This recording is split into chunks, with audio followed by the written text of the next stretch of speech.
All right, what up, people? It's your boy Chig from Gooner Eagle Eye coming to you again with a review of an Arsenal game.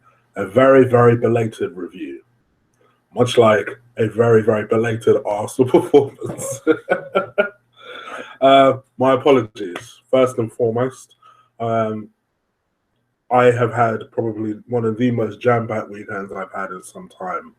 I had a mate's birthday, I had a couple of Christmas work dues, and I also had to take the wifey to Winter Wonderland, which was my very first experience. And my gosh, it's exhausted. If you have kids or you have a girlfriend who wants you to go, mentally prepare yourself. You're going to be standing up for a long time, walking around for a long time, and spending a lot of money. It's expensive. On a plus point, I reached my record step count, so I can't complain. I got 15,000 steps, so that's an achievement at the very least. So yes, all things being considered, probably worth it. But anyway, let's crack on with it again. You guys ain't come here to listen to my personal crap. You've come here to actually listen to a review of the game and my thoughts. And my thoughts were simply magnifique. Brilliant. I actually thought, outside of Chelsea, our best performance of the season. I honestly did. Some people might be surprised by that because we went into half time and we still looked a bit shaky. But for me, as I said on another channel, actually, I did a review on Liam's channel. If you're not subscribed to Liam already, go subscribe to Arsenal News TV. As I said on his channel, it was the one game where I was watching it, and for me, it slowly got better and better and better and better, and we just seemed to progress through the gears. And a lot of that was due to Alexis Sanchez. Listen, let's not kid ourselves. I've said it before and I'll say it again. Generally, if we have two players that play well, we'll win the game. Koscielny is one of those players, and in my opinion, Alexis Sanchez is another one of those players. So generally, we'll win the game when those two are playing well. And shock horror, those two played well.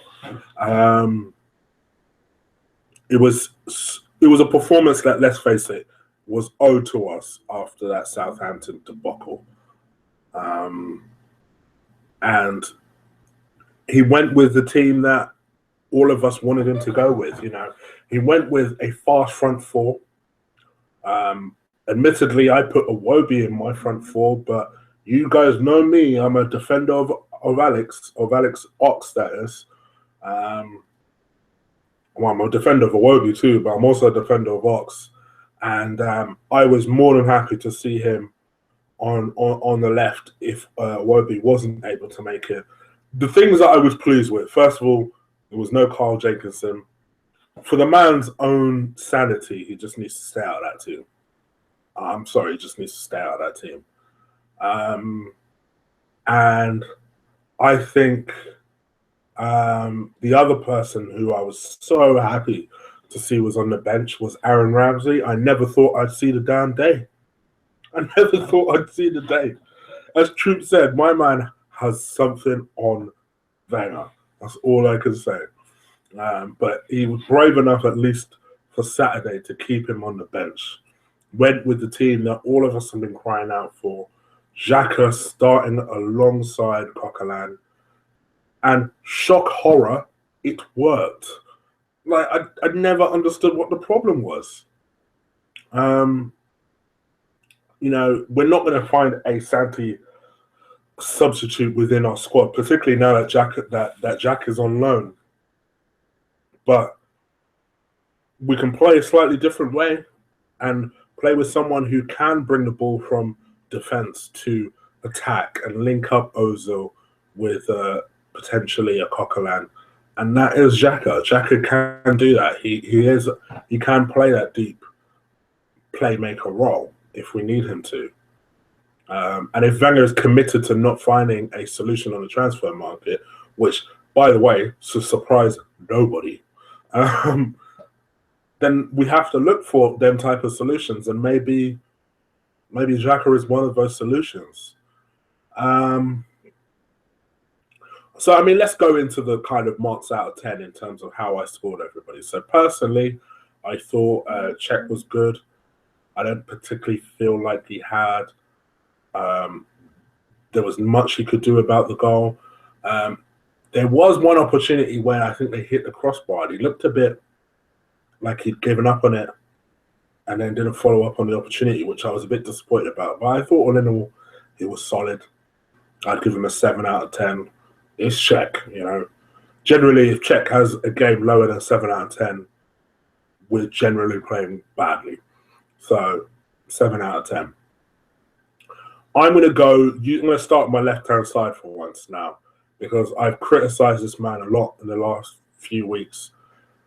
I felt like Monreal was damn near back to his best.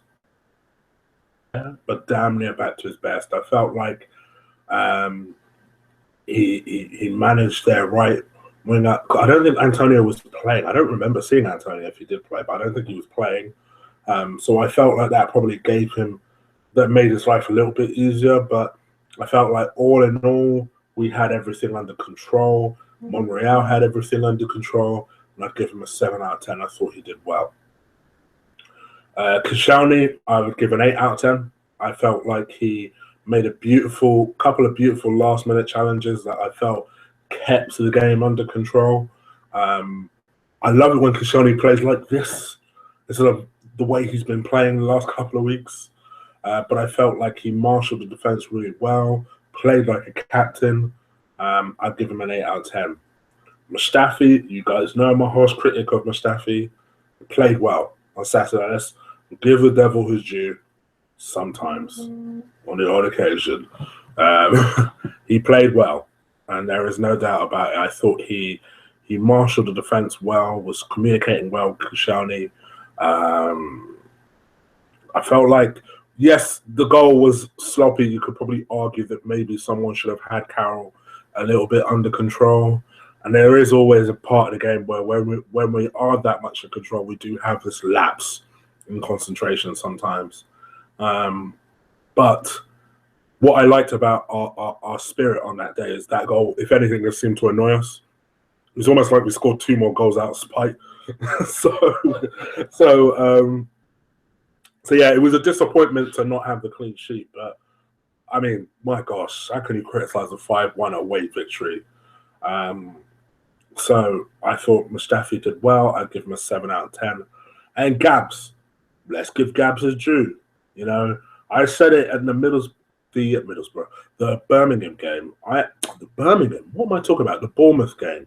I actually didn't feel that Gabs did that badly in the Middlesbrough game. I thought, you know, he's a central defender playing right back, so he's going to play that way. You know, he's not going to attack that much. He's not going to be bellowing.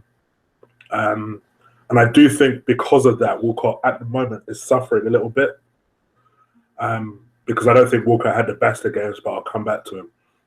But I actually thought defensively, Gabs was solid. Payet was under control, bar the free kick that led to Andy Carroll's goal. I didn't really see Payet do much. So I think from that point of view, I felt like we had everything under control. I thought Gabs played well, and I'd give him a 7 out of 10. So the two in the middle, I'll come back to Xhaka. I thought Coquelin did well. I thought he tidied up well. Didn't do any kind of stupid Hollywood passes that he always does in one part of the game that tends to get us in trouble. Kept things nice, simple, and basic. Nothing crazy. 7 out of 10. I thought Xhaka did really well. I'd give him an 8 out of 10 as well. I thought he, for me, is exactly what we need playing there. None of this Ramsey stuff. While Santi is out, Xhaka is exactly what we need playing there. For me, I'd personally give him an 8 out of 10. I thought he played really well. Ran that defense, around that midfield, I should say, in my opinion. On the right-hand side, Theo, I thought had a anonymous game, to be perfectly honest. Made a couple of runs and had one opportunity he should have really scored. But other than that, I don't really remember anything else Theo did.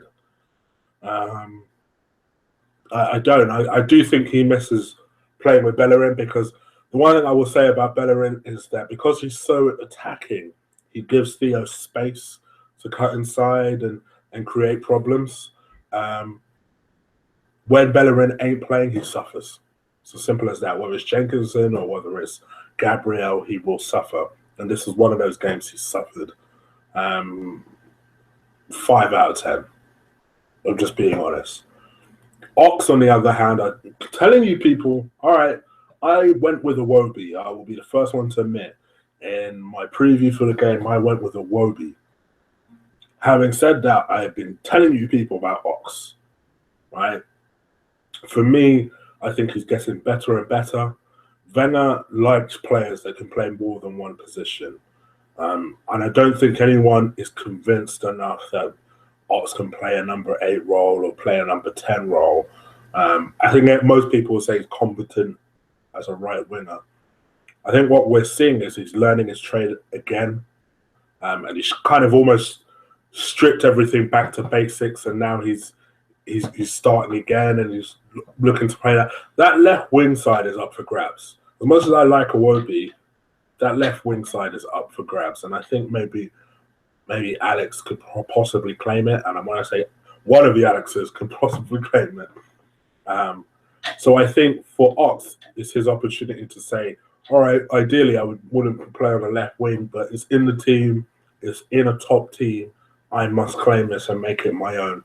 And he went a large way to doing that. I thought he played really well, actually. I really did. Got himself a nice goal.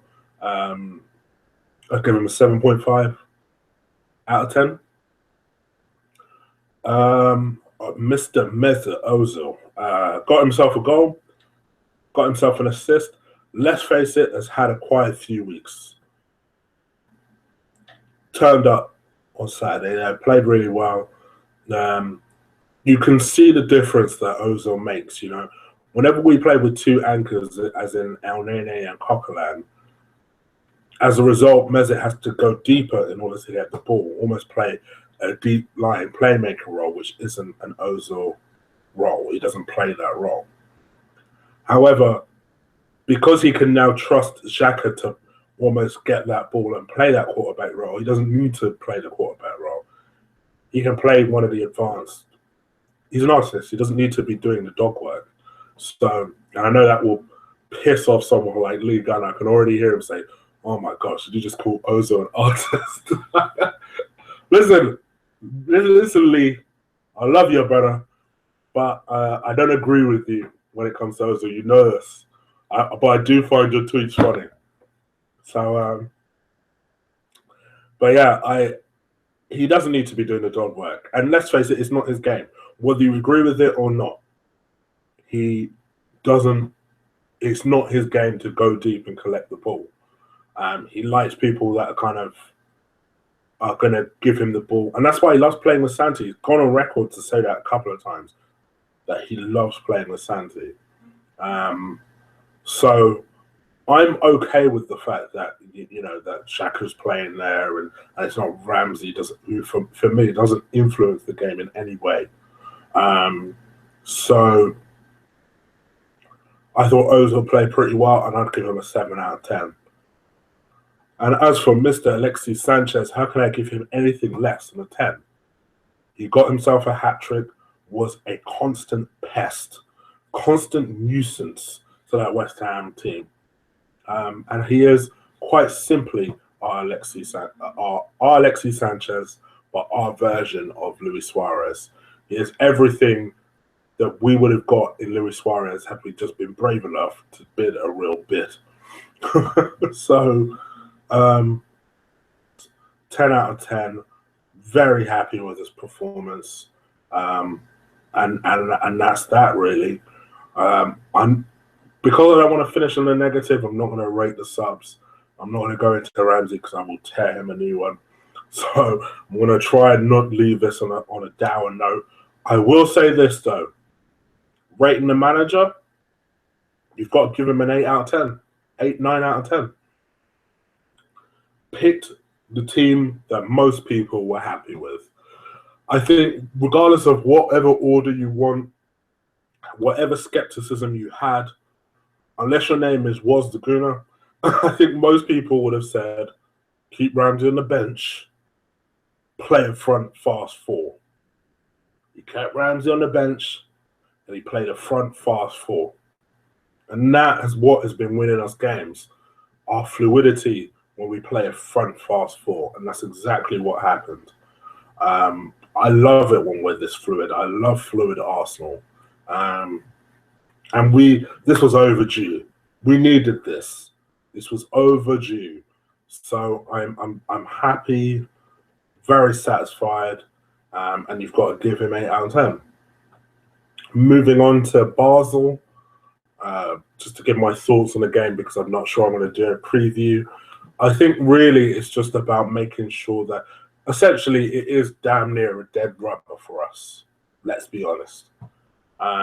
For us, I think it needs to be about thinking about, okay, it's a dead rubber. Now, how are we going to move forward in terms of how are we going to push forward ahead with this game? Are we going to play our first team? Are we going to have a balance and a mix of our first team and on our reserves? Or are we going to do what I think could just roll out the youngsters? When I say the youngsters, I don't mean the academy guys. I mean the people that I think could do with some Champions League experiences. So people like a Rob Holding, I don't see why Rob Holding can't play that game. Supposedly Mertesacker is fit. I know that would shed people with dread. I know, just stay with me. He has Champions League experience. Mustafi and Koscielny are not going to be able to play every single game. What happens if one of them get injured and we have to call on a Mertesacker? I'd rather he was somewhere near match fit. So I can already hear someone like Colin saying, no, Mertesacker should be nowhere near the squad. I get that, but I would still include him there or thereabouts in the squad, in my opinion. I think Carl needs to play that game because let's face it, we may need him. We may need him. I know people will laugh at that. I get that. But for his own confidence, maybe playing that game might just improve, especially away from home. Yes, I know away fans tend to be the most passionate, but he may feel like there's less pressure on him because it's away from home. I don't see there being any reason why Gibbs can't play that game. Can't play that game because he's not had a lot of football. Why someone like a Wobie can't play that game. Maybe a Maitland-Niles somewhere, especially if you don't want to take the risk on a Carl Jenkinson. And then maybe a Lucas Perez up front. Let's get him up to fitness. Let's get him ready and scoring because you never know. The game, the way that Alexi plays, touch wood, I don't want to jinx him, but you always feel like an injury is potentially around the corner.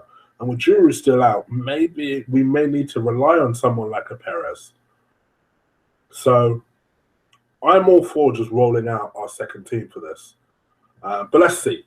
Let's see what happens. The main thing being I'm just happy we've won. Onwards to Basel and then onwards to Stoke. So again, once again, apologies for the belatedness of this review. I will do a Gooner Eagle Eye episode midweek because we've got a lot to talk about with various different topics that have come up over the past week and a half. Plus, it's been a while since I've done one. You'll probably get the review for the Basel game in that episode. So we could be doing a long episode, so brace yourself. And then we'll do a preview for the Stoke game. And then a review, I would imagine, boxing is on Saturday. So I imagine sometime late Sunday afternoon, I'll do a review, possibly with Colin or Tops, or maybe a surprise. You never know. Stay tuned. All right, people. If you're watching me for the first time, please do hit that subscribe button. Similarly, also, if you're on Twitter, you see that little tag name, right? Wait, there you go. Colossal Chi. Just hit that Colossal Chi. Search Colossal Chi. Give me a follow. I usually pin my latest episodes to my Twitter profile, so keep an eye on that.